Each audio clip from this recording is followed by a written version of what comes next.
Robert Greene spent years inside the minds of the most dangerous people in recorded history. Not fictional villains, real ones. He read their private letters, studied their decisions, traced every move they made before anyone else in the room knew a game had started. And then he wrote it all down. 48 laws. Most people have heard of them. Most people think they understand them. They don't. They know the titles. They've seen the aesthetic, the black cover, the bold font. But knowing a law's name and understanding its mechanism are two completely different things. Today, we go into the ones most people skip.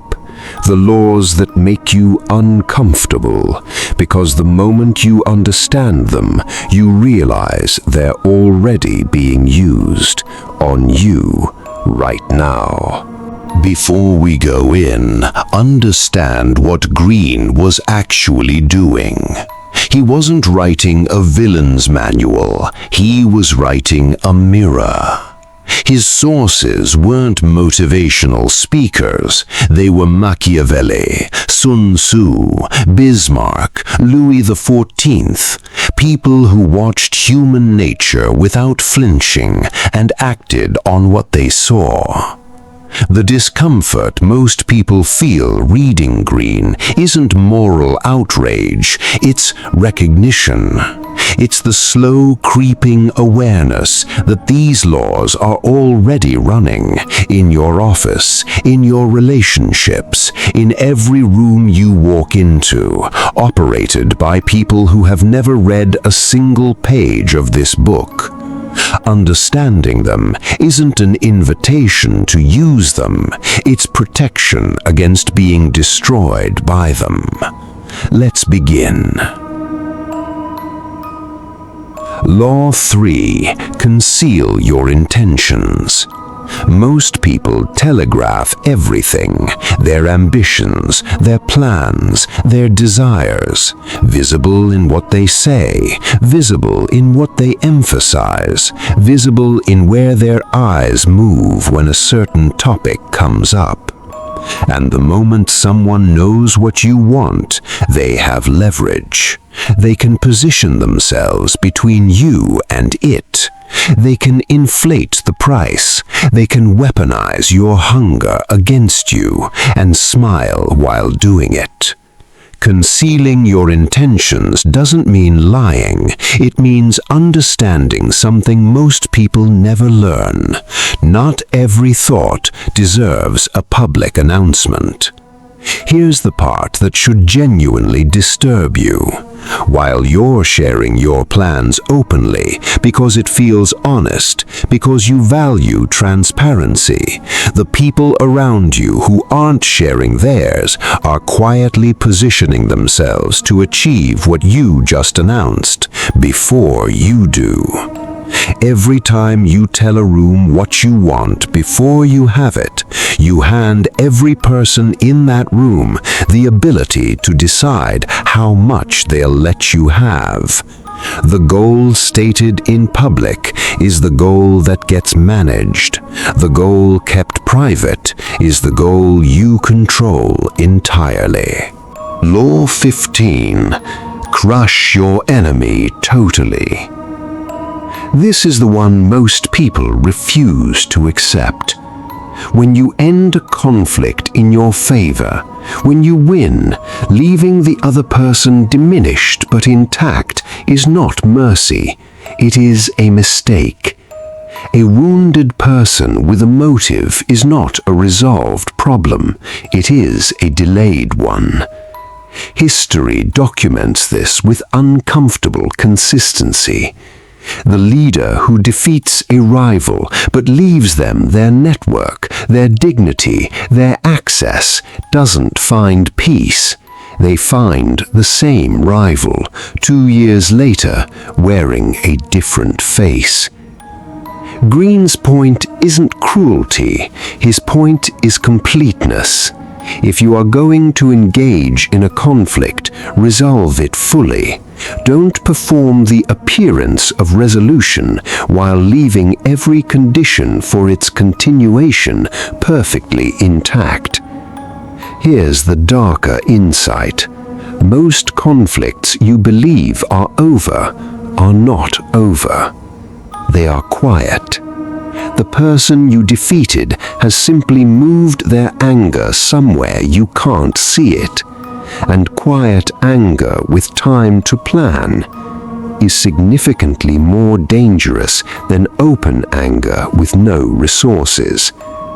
Think about a conflict you thought was finished. Is it finished, or is it waiting? Law 17. Cultivate an air of unpredictability. When people can predict you, they can control you, not through force, through anticipation. They calculate your response before they even make a move. They manage your compliance, your resistance, your reactions without your awareness. The moment your pattern is fully mapped, your pattern is owned. Greene's unpredictability isn't erratic behavior. It's not chaos for the sake of chaos. It's the deliberate introduction of variance into a world that has decided it already knows you. The occasional silence where an outburst was expected. The generosity where calculation was anticipated. The departure where everyone assumed stability. These breaks don't confuse people, they remind them. They remind the people around you that they haven't finished reading you yet, and a person who hasn't been fully read cannot be fully managed. Stop. Think about someone in your life who consistently gets what they want from you, not through force, through understanding. Think about what they understand about you that you haven't fully acknowledged about yourself. That's the next law, and that person has already found it. Law 33. Discover each man's thumbscrew. Everyone has one. Not a moral failing, a need. Something they want badly enough that its presence or absence controls their behavior entirely. Some people need approval. Some need security. Some need to feel superior. Some need to feel needed. Some need certainty in a world that offers them none. The thumbscrew is almost never displayed openly. People hide their deepest needs because they instinctively understand those needs make them vulnerable.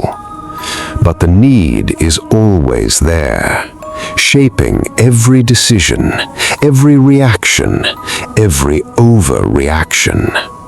The person who discovers what someone truly needs, not what they say they want, but what they cannot function without, holds influence over that person's behavior without ever saying so directly. This isn't theory. Every persuasive person you've ever encountered understood this instinctively. Every person who consistently seemed to get what they wanted from others, while those others somehow felt like they'd benefited from the interaction. Here's the version of this law that might actually save you. Know your own thumbscrew before anyone else does.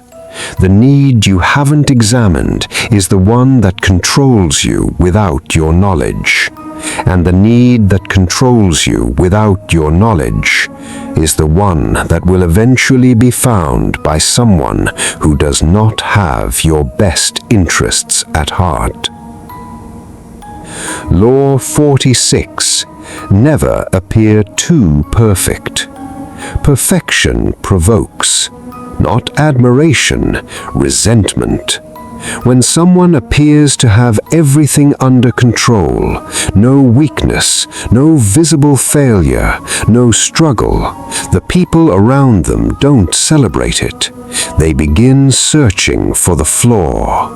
And if they can't find one, they manufacture one. This is documented behavioral pattern, not speculation. Success worn too visibly becomes a social liability. The people around you who appear to admire you are often underneath that admiration, quietly waiting for the moment you fall. Greene's law is practical. Show the occasional weakness. Allow yourself to be wrong sometimes. Laugh at your own expense, not as fake humility, as management of the social environment around you.